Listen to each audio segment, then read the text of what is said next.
আসসালামু আলাইকুম। এখন দেখবেন সংবাদ শিরোনাম। অবৈধ অস্ত্র উদ্ধার ও সন্ত্রাসী গ্রেফতারে শুরু হবে যৌথ অভিযান, জানালো ইসি। সুষ্ঠু নির্বাচনে সহায়তা দেওয়ার আশ্বাস তিন বাহিনীর প্রধানের।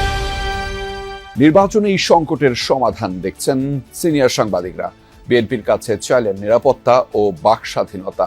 গঠনমূলক সমালোচনাকে স্বাগত জানালেন সালাউদ্দিন।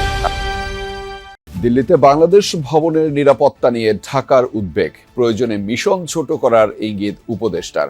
ভারতের বক্তব্য প্রত্যাখ্যান। হাদির উপর গুলি চালানো ফয়সালের ভারতে পালানোর তথ্য কৌশল হতে পারে বলছে পুলিশ। এখনো নিশ্চিত নয় তাদের সবশেষ অবস্থান। এতক্ষণ দেখছিলেন সংবাদ শিরোনাম, এখন দেখবেন বিস্তারিত। নির্বাচনের পরিবেশ ক্ষতিগ্রস্ত করে এমন সব ধরনের কর্মকাণ্ড কঠোরভাবে দমন করতে আইন শৃঙ্খলা বাহিনীকে নির্দেশনা দেওয়া হয়েছে বলে জানিয়েছেন নির্বাচন কমিশনার অবসরপ্রাপ্ত ব্রিগেডিয়ার জেনারেল আবুল ফজল মোহাম্মদ সানাউল্লাহ। বিকেলে ইসির সাথে আইন শৃঙ্খলা সংক্রান্ত সভা শেষে এক ব্রিফিংয়ে তিনি বলেন, অবৈধ অস্ত্র উদ্ধার ও সন্ত্রাসীদের গ্রেফতারে মাঠ পর্যায়ে যৌথ অভিযান শুরু হবে। প্রার্থীদের নিরাপত্তা নিশ্চিত করতে পুলিশের পক্ষ থেকে আলাদা প্রোটোকল প্রস্তুত রয়েছে বলেও জানিয়েছেন তিনি। এছাড়া কেউ অভিযোগ করলে তাৎক্ষণিক নিরাপত্তা দেয়া হবে। উসমান হাদি হত্যাকাণ্ডের তদন্তে এ পর্যন্ত 6 জনকে গ্রেফতার করা হয়েছে। মূল হত্যাকারী ও পালাতে সহায়তাকারীদের ধরতে অভিযান চলমান রয়েছে বলেও জানিয়েছেন তিনি। আসন্ন জাতীয় সংসদ নির্বাচন এবং একই দিন গণভোটকে সামনে রেখে তিন বাহিনীর প্রধানের সঙ্গে বৈঠক করেছে নির্বাচন কমিশন। দুপুরে নির্বাচন কমিশনে সেনাপ্রধান জেনারেল ওয়াকারুজ্জামান পৌঁছানোর পর তাকে স্বাগত জানান ইসির সিনিয়র সচিব আক্তার আহমেদ। এরপর একে একে ইসিতে প্রবেশ করেন বিমান ও নৌবাহিনী প্রধান। তাদেরও স্বাগত জানান কমিশনের সিনিয়র সচিব। 1 ঘণ্টা চলে এই বৈঠক। এরপর দুপুর 2:30টায় আইন শৃঙ্খলা পরিস্থিতি পর্যালোচনা সংক্রান্ত একটি সভা শুরু হয়। সিসির সভাপতিত্বে ওই সভায় নির্বাচন কমিশনাররা উপস্থিত ছিলেন। সভায় নির্বাচন পূর্ব আইন শৃঙ্খলা পরিস্থিতি, অবৈধ অস্ত্র উদ্ধার, যৌথ বাহিনীর কার্যক্রম, আচরণবিধি প্রতিপালন এবং সার্বিক নির্বাচনী পরিবেশ বজায় রাখার বিষয়গুলো নিয়ে আলোচনা হয়। বিএনপির কাছে গঠনমূলক সমালোচনা, প্রশ্ন করার স্বাধীনতা আর নিরাপত্তা চাইলেন সম্পাদক ও সিনিয়র সাংবাদিকরা। জবাবে নেতারা জানালেন, যে কোনো সমালোচনা গ্রহণে প্রস্তুত তারা, তবে হঠকারিতা নয়। অনুষ্ঠানে 2টি গণমাধ্যমে নাশকতার ঘটনায় রাষ্ট্রের ভূমিকা প্রশ্নবিদ্ধ বলে মন্তব্য করেন সালাউদ্দিন আহমদ। বলেন, সরকারের দুর্বলতায় প্রশ্রয় পেয়েছে মবতন্ত্র। দেশের সংকট নিরসনে নির্বাচনী সমাধান বলে মত দেন গণমাধ্যম সম্পাদকরা। দেশে প্রায় সব স্বনামধন্য পত্রিকার সম্পাদক, প্রকাশক, ইলেকট্রনিক মিডিয়ার প্রধান নির্বাহী, বার্তা প্রধানদের একসঙ্গে করার এমন আয়োজন বিরল। বিএনপির ভারপ্রাপ্ত চেয়ারম্যান তারেক রহমানের স্বদেশ প্রত্যাবর্তন ঘিরে এই মতবিনিময়ের আয়োজন করা হলেও উঠে আসে গণমাধ্যমের সংকট, গণতন্ত্রের চ্যালেঞ্জ তথা বাংলাদেশের ভবিষ্যৎ চিন্তা। গণমাধ্যমের উপরে আক্রমণ না, বাংলাদেশের উপরে আক্রমণ। গণমাধ্যমের শীর্ষ কর্তারা মন খুলে প্রকাশ করেছেন তাদের হতাশা, বাস্তবতা এবং আগামীর বাংলাদেশের স্বপ্ন। সবচেয়ে বেশি কথা হয় নিরাপত্তা এবং গণমাধ্যমের স্বাধীনতা নিয়ে। যে আমরা সবাই নিরাপদ থাকতে চাই, লিখতে চাই, আমাদের কথা বলতে দিন। আপনারা যদি এটা নিশ্চিত করেন, সাধুবাদ জানাবো। আর না হলে আবারও হয়তোবা আমরা আপনাদের সমালোচনা করব।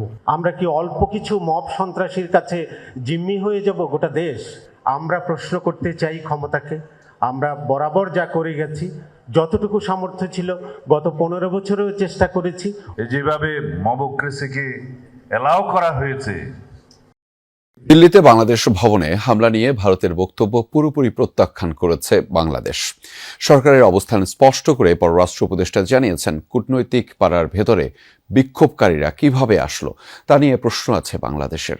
তৌহিদ হোসেন বলেন, বাংলাদেশের একজন নাগরিককে হত্যার ঘটনায় সরকার ব্যবস্থা নিচ্ছে। সেটিকে সংখ্যালঘু নির্যাতন হিসেবে দেখানোর যে চেষ্টা করছে ভারত, তা দুঃখজনক। দিল্লিতে বাংলাদেশের হাই কমিশনার ও তার পরিবারের নিরাপত্তা নিয়ে উদ্বেগ জানিয়ে প্রয়োজনে মিশন ছোট করার ভাবনাও জানিয়েছেন উপদেষ্টা। শনিবার রাতের ঘটনা।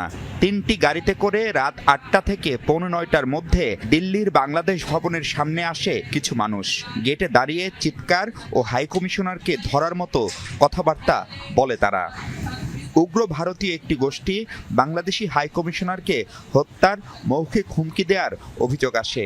বিষয়টি নিয়ে সংবাদ প্রকাশিত হলে বিবৃতি দিয়ে ভারতের পররাষ্ট্র মন্ত্রণালয় জানায়, মিশনে হামলা হয়নি, ময়মনসিংহের দীপু হত্যার প্রতিবাদ ছিল সেটা। দিল্লির এই অবস্থান কিভাবে দেখছে ঢাকা জানতে চাওয়া হয় বাংলাদেশের পররাষ্ট্র উপদেষ্টার কাছে। ভারতীয় প্রেস নোটে যে কথা বলা হয়েছে এটা সম্পূর্ণভাবে আমরা প্রত্যাখ্যান করি। বিষয়টি যত সহজভাবে উত্থাপন করা হয়েছে আসলে অত সহজ না। আমাদের মিশন, বাংলাদেশের মিশন কূটনৈতিক এলাকার গভীরে অবস্থিত। হিন্দু চরমপন্থী সংগঠনের 25 বা 30 জনের একটা দল এত দূর পর্যন্ত আসতে পারবে কেন একটা স্যানিটাইজড এলাকার মধ্যে? তার মানে তাদেরকে আসতে দেওয়া হয়েছে। চাণক্যপুরীর মতো স্পর্শকাতর কূটনৈতিক এলাকায় এমন ঘটনায় বাংলাদেশ মিশন ও কূটনীতিকদের নিরাপত্তা নিয়ে অসন্তুষ্ট ঢাকা। এখানে ব্যাপারটা শুধু কিন্তু যে তারা এখানে এসে দুটো স্লোগান দিয়েছে তা না, এর ভিতরে কিন্তু একটা পরিবার বাস করে, হাইকমিশনার এবং তার পরিবার কিন্তু ওখানে বাস করে। তারা কিন্তু থ্রেটেন্ড ফিল করেছে এবং তারা কিন্তু আতঙ্কিত হয়েছে, যে কারণ অ্যাডিকুয়েট সিকিউরিটি ব্যবস্থা ছিল, 2 জন গার্ড ছিল, তারা চুপ করে দাঁড়িয়েছিল। কাজে এটাকে আমরা মনে করি যে আরেকটু বিফ আপ করাটা সত্যিকারই ওই দেশের দায়িত্ব। যদি তেমন পরিবেশ সৃষ্টি হয় তাহলে আমরা সেটা করব, কিন্তু এখনো পর্যন্ত আমরা যেটা দেখছি যে আমরা এখনো ভরসা রাখছি যে ভারত যথাযথ নিরাপত্তা ব্যবস্থা নেবে।